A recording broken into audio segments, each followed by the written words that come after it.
Bom, pessoal, boa noite. Aqui é o professor Carlos, tá? Da disciplina de Fundamentos da Computação, do curso de Tecnologia em Análise e Desenvolvimento de Sistemas, do Instituto Federal Farroupilha Campus Alegrete. A gente está começando aqui mais uma aula, tá?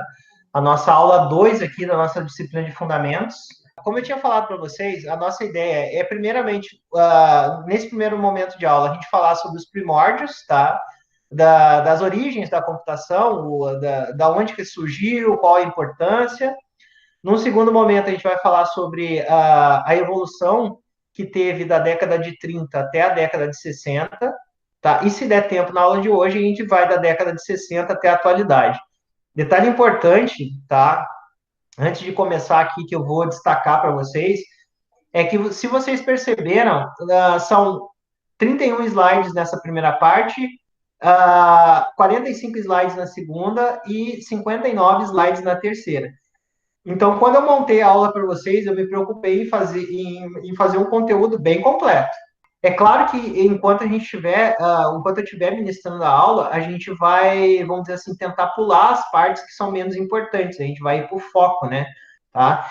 Então, assim, ó, o que a gente vai falar inicialmente? A gente vai falar sobre a primeira forma de cálculo, onde surgiu, por que surgiu. A gente vai falar um pouquinho do ábaco, vamos falar dos bastões de Napier, régua de cálculos, do telégrafo de Chappé, máquina de Pascal, máquina de Leibniz, os cartões perfurados de Jacquard, a máquina diferencial e analítica do Babbage. Vamos falar também do código Morse, álgebra de Boole, tá? Então, assim, ó, basicamente é isso que a gente vai falar na aula de hoje, tá? Nesse primeiro momento da aula de hoje, obviamente. Então, assim, ó, primeira coisa, né? Primeiro ser humano a efetuar cálculos, dá para a gente dizer que remonta ali na nossa história, é o pastor, né? Então, o pastor, ele precisava lá contabilizar as suas ovelhas, ele precisava dispor de uma técnica que ele pudesse realmente ter um controle mais efetivo sobre as ovelhas que tinham no rebanho dele. Vamos supor, ele levou as ovelhas lá no início da manhã para pastorejar, e aí deixou essas ovelhas pastando ao longo do dia, e lá no final do dia ele foi lá para recolher essas ovelhas, e ele tinha que ter um controle. Então, disso surge a palavra cálculos, né? Então, a palavra cálculos vem do latim, quer dizer pedra. Então, o primeiro esforço do ser humano em utilizar o cálculo que a gente conhece hoje foi no intuito de conseguir ter um controle sobre as ovelhas que tinham no seu rebanho. Tá? Então, daí vem a origem da palavra cálculo, né? Então, quando a gente fala cálculo, a gente está falando basicamente que é pedra, né? Então, era a forma com a qual os pastores utilizavam para ter o controle dos seus rebanhos, eles usavam pedras para poder fazer esse cálculo e esse controle, tá, pessoal? Então, aí dá para a gente dizer que são os primórdios, né? A primeira necessidade do ser humano em fazer uma conta matemática ali para ele poder ter um controle sobre alguma coisa, tá? Outro conceito importante, por exemplo, a gente fala muito em dígito, né? Dígito binário, dígito do computador, dígito não sei o quê, tá? E da onde que vem qual que é a origem da palavra dígito? Então, a palavra dígito vem do latim dígitos, que significa dedo. Então, o ser humano, ele utiliza, nos seus primórdios, ele utilizava já os dedos de sua mão para poder auxiliá-lo nessas contas, nesses cálculos que eram realizados, né? Então, por exemplo, aqui slide anterior, a gente falou que o pastor ele precisava de pedras para poder contabilizar o rebanho, né? Imagina, nós temos 10 dedos nas nossas mãos, né? Então, as nossas mãos, no caso do pastor ali, não ia adiantar muito se ele tivesse um rebanho muito grande, né? Imagina que ele tivesse dezenas, centenas de ovelhas, de cabras para ele contabilizar. Como é que ele ia fazer isso, né? Se não fosse com o auxílio das pedras, né? Bom, continuando aqui, a primeira tentativa, tá? Mais automatizada, por assim dizer, mais bem sucedida ao longo da história humana, os primórdios da história humana para realizar cálculos, foi através do ábaco, né? Então, pergunto para vocês, alguém já ouviu falar no ábaco, já usou, já manuseou, sabe mais ou menos o que, que é e para que, que serve? Eu não tinha ouvido falar ainda, professor.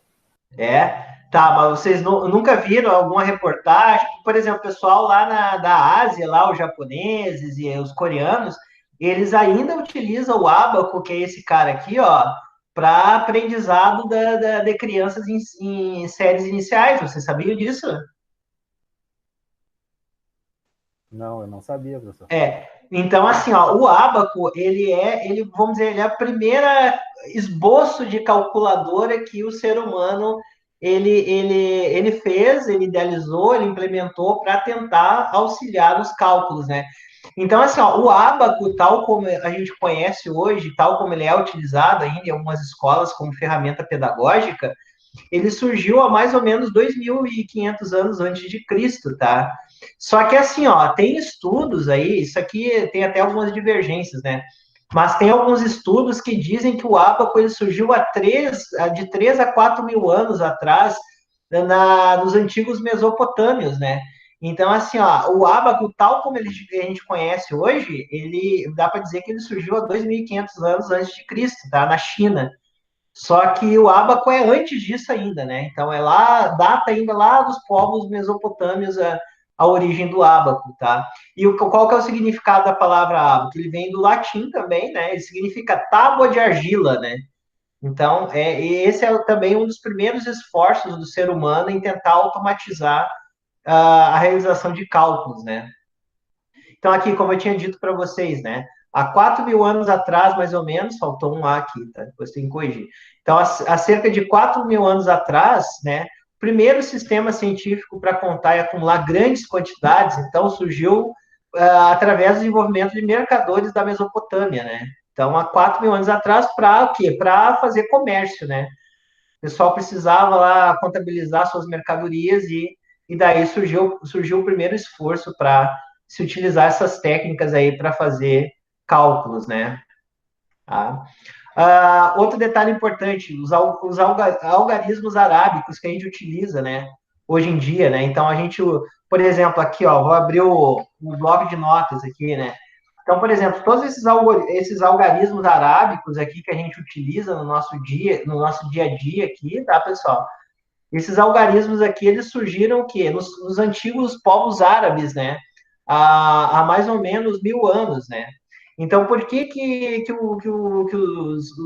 os árabes idealizaram? Por que eles criaram os algarismos, né? Porque era uma forma que eles conseguiam ter um controle militar e um controle de comércio muito maior naquela época, né? Tanto que foi um povo que se sobressaiu bastante nesse período aí, justamente por essa invenção deles dos algarismos, né? Eles eram muito mais práticos, muito mais fáceis de utilizar, por exemplo, que os algarismos que foram idealizados pelos romanos, né? Então a gente sabe lá os algarismos romanos, primeiro, segundo, etc. Eles eram muito mais difíceis de fazer contas do que os algarismos arábicos, que era de zero a 9, né? Que eram decimais, né? Casas decimais. Né? Então, muito mais fáceis de efetuar cálculos, né? Então, isso aí deu uma vantagem competitiva muito grande para eles, né? Um outro esforço, né, antigo que teve, que auxiliou bastante, tá, nos primórdios ali da computação, foram os bastões de Napier, né? Então, Napier, ele utilizava o quê? Através da multiplicação, tá? Ele conseguia fazer vários tipos, através de somas e subtrações, ele conseguia fazer multiplicação, tá? Então, ele idealizou o quê? Ele criou bastões de Napier, né? Que eram ossos, né, que ele utilizava, e nesses bastões ele conseguia fazer, através de somas e subtrações, ele conseguia fazer cálculos de multiplicação, tá?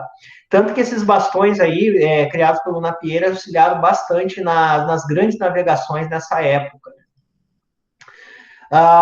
Outro detalhe importante, né, os círculos de proporção, né, também baseados nos logaritmos de Napier, os logaritmos que Napier veio a criar depois, auxiliaram bastante na criação da régua de cálculo, tá? Então, a régua de cálculo são logaritmos representados por traços e a sua divisão em produto obtidos pela adição e subtração de comprimentos. Então, para vocês terem uma ideia, a régua de cálculos é considerado o primeiro computador analógico criado. Então, para vocês terem uma ideia. Então, imaginem só, através da criação dos bastões de Napier, tá? O William Altstred conseguiu criar os círculos de proporção, e dos círculos de proporção foi possível criar a régua de cálculo, que é o que eu estou mostrando aqui para vocês, tá? Então, aqui a gente tem o círculo de proporção e aqui a gente tem a nossa régua de cálculo, que é considerado o primeiro computador analógico da história, tá? Bom, vamos lá. Em 1790, né, naquele período ali da Revolução Francesa, era necessário ter uma comunicação mais rápida, né? As pessoas precisavam se comunicar mais facilmente, mais rapidamente, até para que, vamos dizer, se pudessem lutar contra a monarquia francesa ali e derrubá-la, né? Então, os irmãos Claude e Ignace Chappé desenvolveram um aparelho, tá, com um sistema de braços articulados que permitiam a codificação de 196 sinais diferentes, tá? Isso aí já era, vamos dizer assim, as linhas de transmissão, né? Começaram a surgir os postos de transmissão utilizando os sinais ópticos, tá? Então, aqui, por exemplo, tem a figura aqui do telégrafo, né? Que depois veio ser conhecido como telégrafo, né? Então, ele foi o quê? Ele foi idealizado, ele foi criado por Chappé, né? Ali naquele período da Revolução Francesa, com o objetivo de, vamos dizer assim, de dinamizar a comunicação que era realizada naquele período ali, tá? Então, isso aí foi um avanço muito grande em comunicações e depois também para a computação como um todo, né? Aqui a gente vai pular um pouco. 1642, a gente tem a nosso primeiro instrumento moderno de realizar cálculos, né? Que era, na verdade, uma somadora que foi idealizada por Pascal, por Blaise Pascal. Com certeza vocês já ouviram bastante falar desse cara aí no ensino médio, quando vocês tinham as aulas de física de vocês, né? Então, Pascal foi um físico, matemático e filósofo francês. Então, ele fez o primeiro esboço ali de calculadora, por assim dizer, uma calculadora mais, vamos dizer assim, mais mecânica, né? Em 1642. Detalhe importante que ele construiu essa máquina de calcular aí, a somadora dele, quando ele tinha 19 anos de idade, tá? Então, aí vocês têm a noção de como é que era esse cientista, né? Tá? Então, essa máquina de Pascal, para vocês terem uma ideia, aqui eu coloquei uma foto dela, né? Então, ela era composta por 6 rodas dentadas, né? Contendo cada um algarismo de 0 a 9, tá? Ela permitia somar de 3 em 3 parcelas de cada vez, tá? E o total não podia ultrapassar 999.999. Então, percebam que aqui foi um primeiro esboço, vamos dizer assim, de calculadora mecânica na nossa história, tá? Então, a máquina de Pascal, para vocês terem uma ideia, ela teve uma vida útil de mais ou menos 200 anos, tá? Então, percebam o avanço tecnológico proporcionado pelo Pascal, né? Então, ela teve um tempo de vida útil de em torno de 200 anos, e essa ideia do Pascal, da calculadora, ela foi sendo aperfeiçoada ao longo do tempo, né? Então, a gente vai ver ali na sequência dos slides ali, que os próximos pesquisadores que o sucederam, o que eles fizeram? Eles melhoraram aquela ideia, aquele protótipo, aquele projeto, né? Que foi idealizado por Pascal, né? Tá? Vamos lá. Em 1671, a gente teve também mais um cientista importantíssimo para nós, que foi o Leibniz, tá? Ele era filósofo e também foi um dos formuladores dos cálculos integrais, né? Então, quando vocês forem estudar cálculo integral, vão se lembrar do Leibniz aí, o do Leibniz, porque foi ele um dos idealizadores do cálculo integral, tá? Então, ele projetou a primeira máquina de multiplicação e divisão. Então, percebo que Pascal, ele fazia uma somadora, né? Ele era uma somadora. Já Leibniz, ele já formulou o quê? Tentou formular um equipamento, uma calculadora de bolso, tá? Que podia fazer as 4 operações matemáticas. Então, além de se subtrair e somar, também multiplicava e dividia também, tá? Bom, próximo, vamos dizer assim, pesquisador aqui que deu uma contribuição muito grande para a computação foi Jacquard, tá? Então, Jacquard, em 1802, ele desenvolveu os cartões perfurados para a entrada de dados. Para que era utilizado, para que eram utilizados esses cartões perfurados? Eles eram utilizados em máquinas de tear, então por isso que a gente chama de tear de Jacquard, né? Então, essa codificação que vocês estão enxergando aqui na tela, ó, eles eram cartões perfurados que permitiam que as máquinas de tear fizessem o trabalho de forma, vamos dizer assim, automatizada, né? Sem vamos dizer assim, a interação com o ser humano, né? Então, aí a gente vai perceber nos próximos avanços, ali nos próximos slides, que essa invenção aqui de Jacquard, ela foi muito importante para o que a gente conhece do modelo computacional que foi proposto posteriormente, né? Então, esse conceito de entrada de dados aqui, ó, ele persistiu por vários e vários anos e foi utilizado também pelos próximos pesquisadores que propuseram novas invenções, tá? Então, isso aqui foi um marco muito importante também. E imaginem só, ele idealizou isso aqui para máquinas de tear, né? Quando que ele ia imaginar que isso aqui ia ter uma ampla aplicação para a resolução de outros tipos de problemas, né? Então, olha a contribuição que esse cara deu aí. Tá? Aqui a gente pula também. Bom, isso aqui é importante, tá? Então, em 1822, Charles Babbage, é um matemático, né, britânico, ele inventa a máquina diferencial, tá? Então, nessa máquina diferencial, ele já utilizou a concepção, a ideia de Jacquard da utilização de cartões perfurados, tá? Então, percebam, lembra que eu falei para vocês que, por exemplo, Pascal, ele desenvolveu uma calculadora que era capaz de realizar somas, né? O próximo inventor, Leibniz, ele conseguiu fazer uma calculadora ali, mecânica, que podia fazer as 4 operações matemáticas, né? Então, perceba, aqui em 1822, o Charles Babbage ele já conseguiu inventar um equipamento, né, idealizar um equipamento que, além desses cálculos que já eram feitos, também podiam fazer funções trigonométricas e logaritmos, né, de forma automática também. Então, percebam que aí já foi mais uma evolução, né? Então, essa máquina diferencial proposta pelo Babbage, ela foi idealizada para construir tabelas de números para navegação naval. Então, o propósito era auxiliar em cálculos para navegação, tá? Ela foi construída para executar um único algoritmo, tá?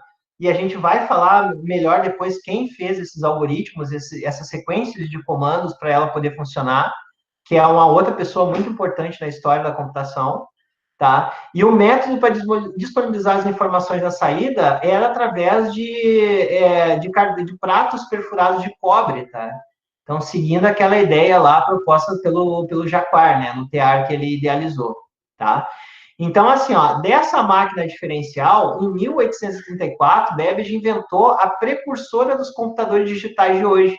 Então, baseado na máquina que ele inventou lá, a diferencial, ele propôs uma nova máquina que é chamada de máquina analítica, né? Então, essa máquina mecânica que ele idealizou funcionava na base 10, ou seja, era decimal. Funcionava também com programação sequencial de operações, que a gente conhece como algoritmo, né?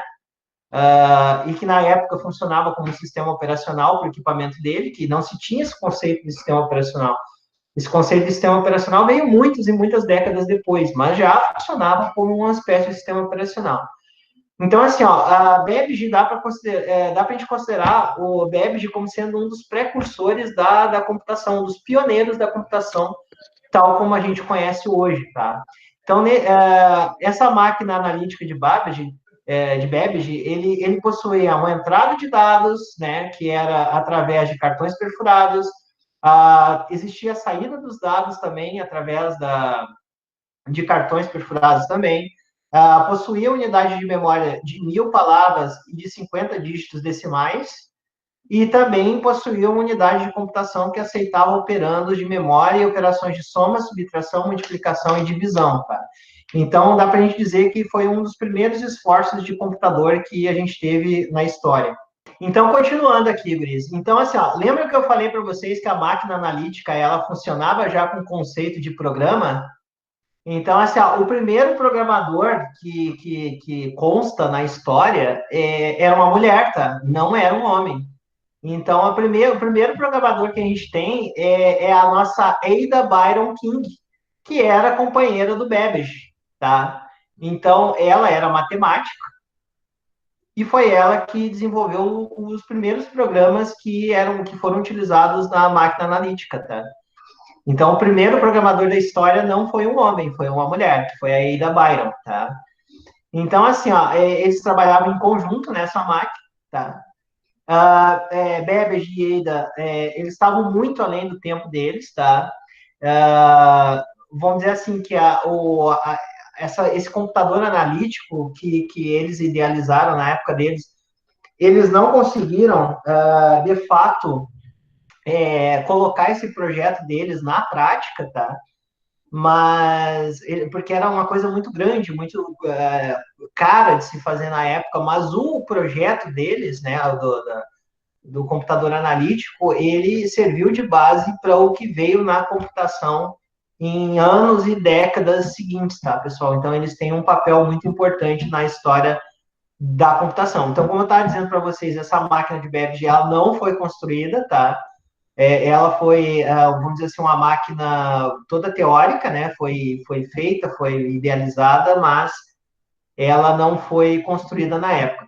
Tanto que em 1991, o Museu de Ciência de Londres desenvolveu essa máquina diferencial utilizando os planos que o Babbage havia, vamos dizer assim, feito, né? E ela funcionou perfeitamente. Tanto tem vídeos no YouTube ali, depois vocês podem pesquisar, mostrando essa máquina funcionando. Mas não foi uma máquina, como eu disse, feita na época do Babbage, né? Ela foi feita muito tempo depois, para comprovar se realmente ela funcionava ou não. Tá, pessoal? Uma outra invenção importante, em 1837, tá? Samuel Morse inventou o nosso, vamos dizer assim, famigerado código Morse, né? Utilizando um sistema telegráfico que foi idealizado pelo Chappé ali na Revolução Francesa. Então, o código Morse, para vocês terem uma ideia, lá proposto em 1837, é utilizado até hoje, tá?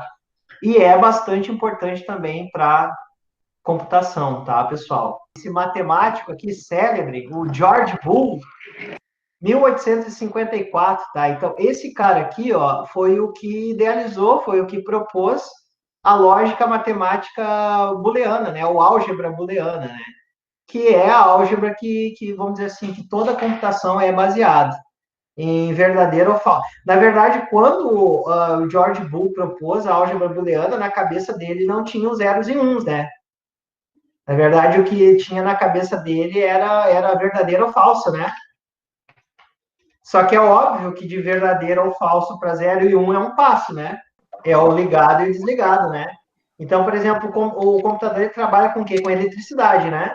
Então, na verdade, como ele trabalha com pulsos elétricos ali, com um sinal analógico, o zero, na verdade, o zero não é zero, né? É um valor um pouco abaixo de um linear, né? Vamos supor que é 0,5 ou quase isso, né? Mas que para o nosso caso vale como zero, né? E o 1 não necessariamente é 1, ele pode ser um pouco mais de 1, né? Mas, na verdade, os zeros e uns que a gente fala no nosso mundo real aqui são esses sinais elétricos, né? Que aí, convertendo para o nosso mundo digital, acabam se tornando zeros e uns, confere? E quando o computador, quando o processador está trabalhando, o que ele está fazendo? Ele tá processando milhões, bilhões de zeros e uns, e tudo começa com operações extremamente simples, né? Então, assim, ó, essa ideia da álgebra booleana proposta por George Boole, a gente chama de as leis do pensamento, tá? Que é a base para, vamos dizer assim, a computação que a gente tem hoje aí, tá? Mais um cara que foi bastante importante aqui, guris, Hermann Hollerith, tá? Então, assim, ó, esse cara aqui, em 1890, ele foi um precursor. Ele pegou aquela ideia do tear de Jacquard, pegou os conceitos de impulsos elétricos para transmissão de dados do telégrafo E aí, o que esse cara fez? Ele pegou e inventou ele construiu uma espécie de tabulador, tá? Que conseguia fazer processamento estatístico. Sabem para quem que esse cara vendeu essa máquina aqui que está na figura? Isso em 1890. Ele vendeu para o governo americano para fazer recenseamento. Esse cara aqui, ele ganhou muito dinheiro na época, muito dinheiro, em 1890. Então, imaginem tu fazer recenseamento de forma manual. Será que é possível? Quer dizer, muito antigamente era possível, né? Agora, imagina tu fazer um recenseamento aqui no Brasil hoje com 200 milhões de pessoas. Alguém já ouviu falar na empresa IBM? Então, assim, ó, a IBM, vamos dizer assim, o computador que a gente usa hoje em dia é chamado de PC, né? E o Personal Computer. E o padrão é IBM PC, para vocês terem uma ideia. Então, assim, ó, esse cara aqui, ele foi um dos fundadores da IBM, tá?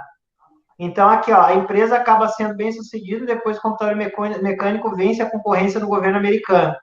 Então, esse cara aqui, ó, ele foi, vamos dizer assim, ó, um dos fundadores da IBM, da International Business Machine Corp.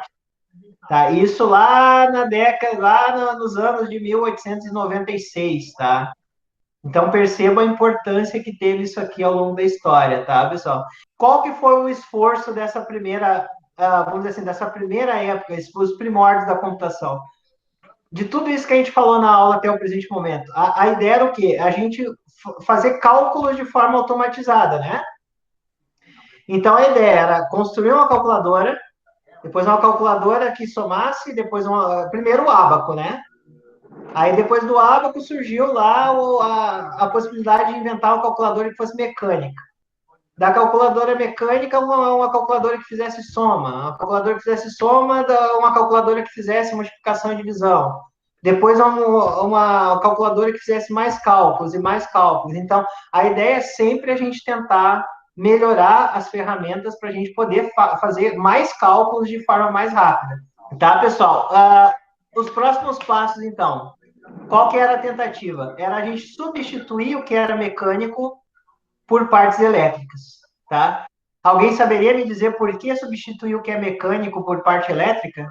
Por que os próximos passos que a gente vai estudar aqui, o esforço era esse? Alguém poderia me dizer? A velocidade, né? No processamento das informações. Também. Elétrico é mais rápido, né? Tá, mas além disso, qual outro fator? Como? Facilidade? Facilidade também. Diminuição de erros também, né? Também. E outra, o mecânico não é mais suscetível a dar problema? É. O mecânico é bem mais suscetível a dar problema, né? Imagina lá, se tu não engraxa bem a engrenagem da calculadora, o que ia acontecer? Então, assim, ó, a gente vai falar um pouco, então, da década de 30 até a década de 60, nesse segundo conjunto de slides, tá? Então, assim, ó, vocês estão vendo essa espiral aqui ou não? Então, as tecnologias ao longo da história, elas funcionam mais ou menos como uma espiral, né? Então, a gente começa com a tecnologia aqui mais rudimentar, que a gente vai falar do ENIAC, né? O nosso primeiro computador eletrônico mesmo, totalmente eletrônico. E aí a gente vai para uma evolução, aí tem uma melhoria, vai para outra, e assim sucessivamente. Então, tudo aquilo que acontece na história funciona mais ou menos como uma espécie de espiral, né? As evoluções, as melhorias. Então, assim, ó, eu vou começar esse conjunto de slides falando o seguinte: guerra e computação, o que tem a ver? Tá? A tecnologia, ela é utilizada como uma vantagem competitiva, não é? Então, assim, ó, o que o computador faz? O computador não acaba sendo uma máquina de fazer cálculo mais rápido e mais tipos de cálculos? Então, assim, ó, na verdade, a gente teve vários avanços na tecnologia ao longo das guerras, principalmente na Segunda Guerra Mundial, né? E depois a gente vai ver que na Guerra Fria, ali na década de 60, Guerra Fria entre soviéticos e americanos, também a gente teve vários avanços tecnológicos, tá? Então, infelizmente, ou felizmente, não sei, acaba que acontecem muitas, vamos dizer assim, muitas melhorias e muitas evoluções ao longo das guerras. Por quê? Porque os países que investem mais em ciência e tecnologia acabam tendo uma vantagem competitiva maior em relação aos demais, tá? Então, vamos lá. Na década de 30, tá? O primeiro esforço que teve para substituir aquelas partes mecânicas que existiam na época foi a utilização de relés, tá? Então, esses relés era, vamos dizer assim, uma forma de tentar substituir essas partes mais mecânicas por uma parte elétrica, né? Só que o custo era muito alto, eram muito grandes, né? Então tinham várias desvantagens na utilização de máquinas que usavam relés. Mas já foi um avanço, já foi uma evolução em relação ao que se tinha antes ali da década de 30. Tá? Então aqui eu coloquei uma figurinha para representar um relé para vocês. Tá? Ali por volta de 1936, aquelas ideias que a gente já falou ali do Babbage, elas foram comprovadas, tá? Quando o Alan Turing publicou um artigo chamado On Computable Numbers, tá? Então vocês já tinham falado no Alan Turing, ele foi um cara muito importante ali na concepção da ideia de computador que a gente tem hoje em dia. E um outro cara que foi muito importante é John von Neumann, tá? Então, esses dois caras aqui, a gente costuma dizer que são os dois pais da computação, tá? O Alan Turing e o von Neumann, são os dois pais da computação. Então, aqui, ó, o computador moderno nasce das ideias de algoritmos publicadas por Turing em 1937, tá? E os planos de John von Neumann para a nova máquina para fazer esse processamento desses algoritmos, desses programas que o Turing tinha idealizado, tá? Então, a ideia do Alan Turing era o quê? Ele conceber uma máquina que era capaz de fazer qualquer tipo de função matemática, né? Que ele chamou de máquina universal de Turing, né? Ou Turing Universal Machine, né? Então, dá para a gente dizer que ele é um dos fundadores um dos pais da computação, esses dois cientistas, tá? Tranquilo? Vamos passar aqui. Vou passando aqui para os que eu acho mais importantes, tá? Então, assim, ó, os caras aí, principalmente o Turing, na época dele, ele foi bem injustiçado, né? Tanto que hoje em dia a gente fala bastante de Alan Turing, sabe, da importância dele, etc. Mas na época ele é um cara que não foi tão, assim, vangloriado, né? Dá para dizer que o von Neumann até talvez tenha tido mais destaque do que ele, né? Mas ele era um matemático, assim, um cientista à frente do seu tempo, com certeza, né? Tá, pessoal, então um outro avanço importante que a gente teve aqui, tá? Foi a substituição desses relés por válvulas, tá? Isso aqui a gente vai falar melhor nas próximas aulas, quando a gente abordar as gerações de computadores, tá? A gente vai falar melhor sobre cada uma das gerações. Então, a primeira geração de computadores a gente atribui às válvulas, tá? Então, sempre quando a gente falar em uma geração, a gente vai tentar colocar algum componente ou alguma tecnologia que destaca aquela geração. E a primeira geração de computadores, com certeza, a válvula foi o elemento-chave, tá? Em 1943, os ingleses desenvolveram uma máquina chamada de Colossus, tá? Então, aí já foi um avanço bastante grande. Então, aqui eu mostrei uma figura da válvula para vocês, tá? Isso aqui vocês vão trabalhar melhor ao longo do curso, é só para vocês terem uma noção. 1944, Mark I, né? Primeiro computador eletromecânico construído. Não confundam, tá, guris?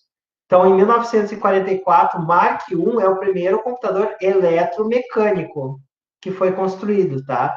Então, para vocês terem uma ideia, ele tinha 18 metros de comprimento, 70 toneladas, aproximadamente o peso dele, 7 milhões de peças móveis, a fiação dele alcançava 800 quilômetros. Meu Deus do céu, imagine o que são 800 quilômetros de fiação, né? Muita coisa, né? Então, assim, ó, ele foi o primeiro computador eletromecânico construído, tá? E percebam, 1944, né? Por que será que ele foi construído aí, pessoal? Alguém imagina ou não? Para a guerra, né? Para fazer cálculos, né? Cálculos balísticos para tentar ter uma vantagem competitiva já nessa época, né? Tá, pessoal? O primeiro bug de computador, né? A origem da palavra bug, né? Lembra que eu falei para vocês que a primeira geração era marcada pelo quê? Pela válvula, né? Isso. Tá. Esse cara aqui é tipo uma lâmpada, não é? Isso.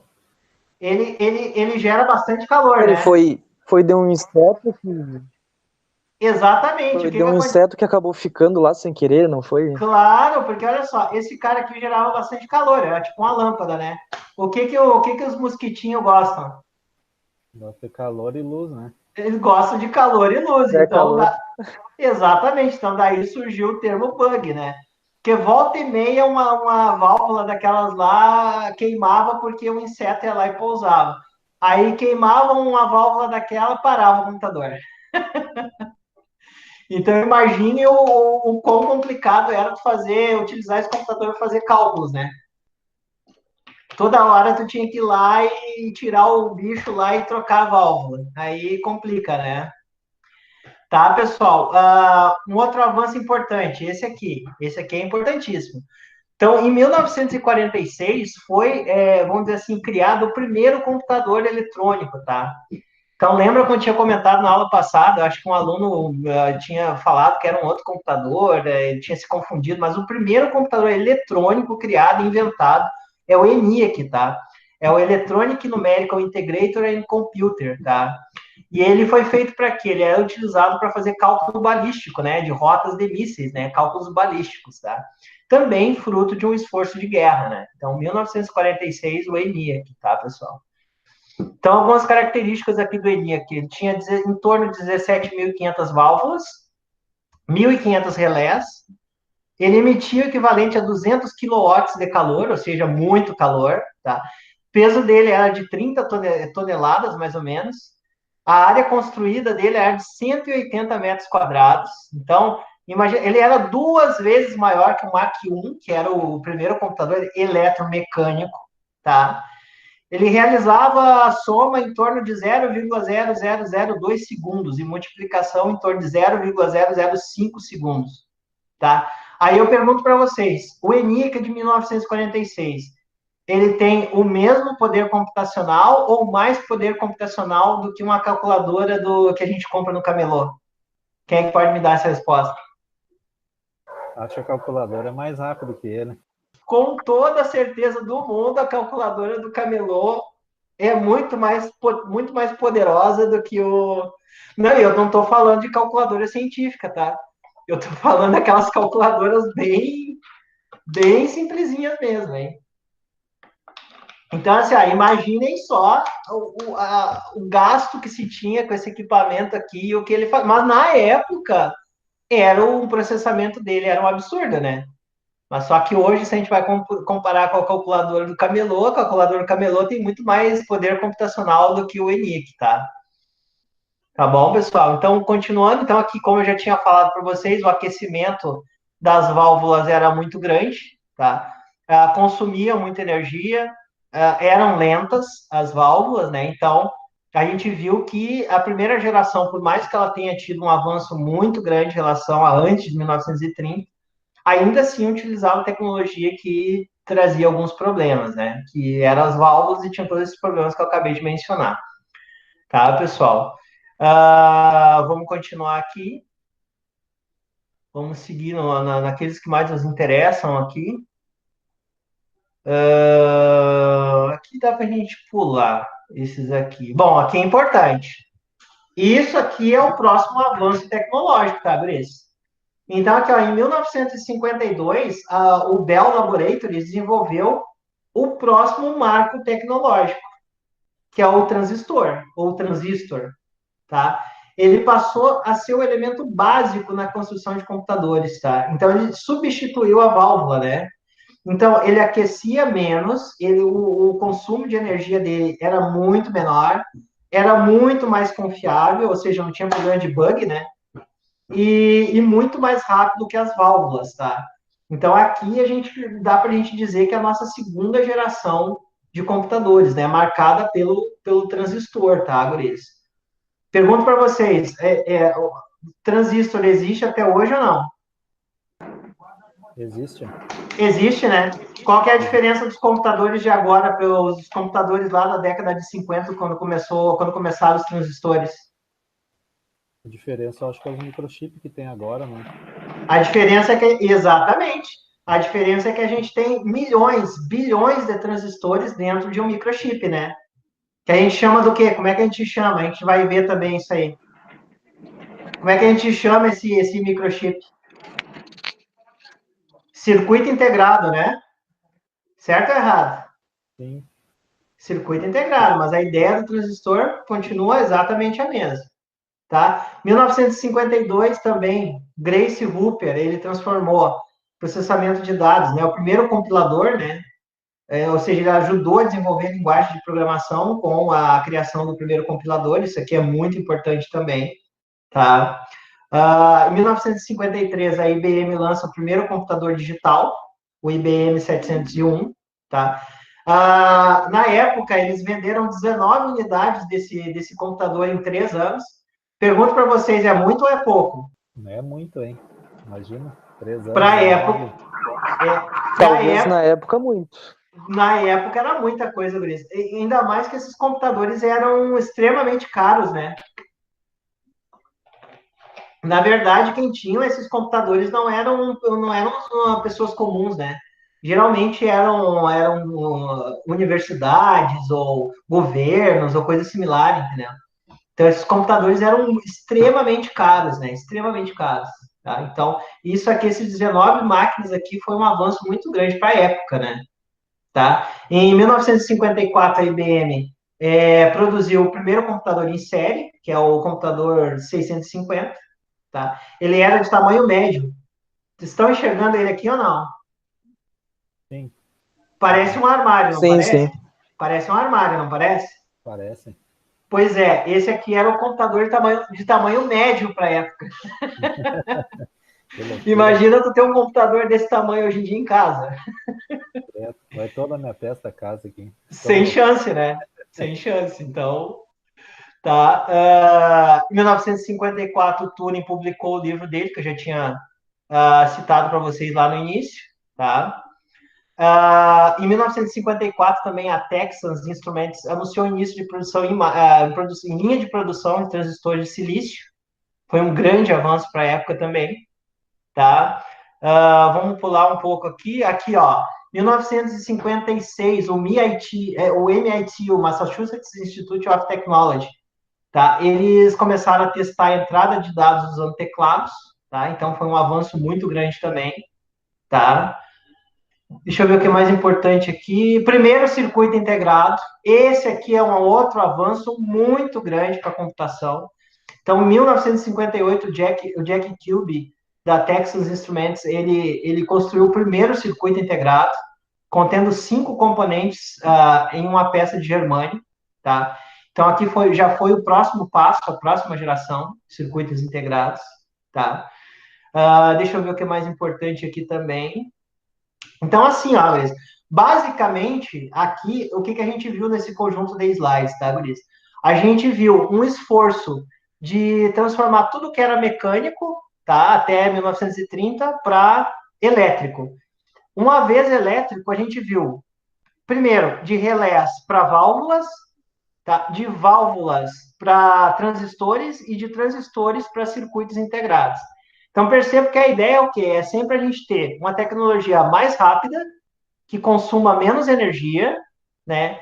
Mais barata e que fique mais acessível para mais pessoas, tá? A gente continua da década de 60 até a atualidade na próxima aula. Então, deixa eu abrir aqui o SIGA para mostrar para vocês. Vamos lá, SIGA. Então, assim, na aula de hoje, então, a gente viu os primórdios da computação, também falamos sobre as principais invenções que foram realizadas ali da década de 30 até a década de 60. Tá? Na próxima aula, a gente vai falar sobre a década de 60 até a atualidade. E se der tempo da próxima aula, que né, a gente vai ver como é que ela vai transcorrer, a gente já entra aqui nas gerações de computadores, a classificação das gerações de computadores.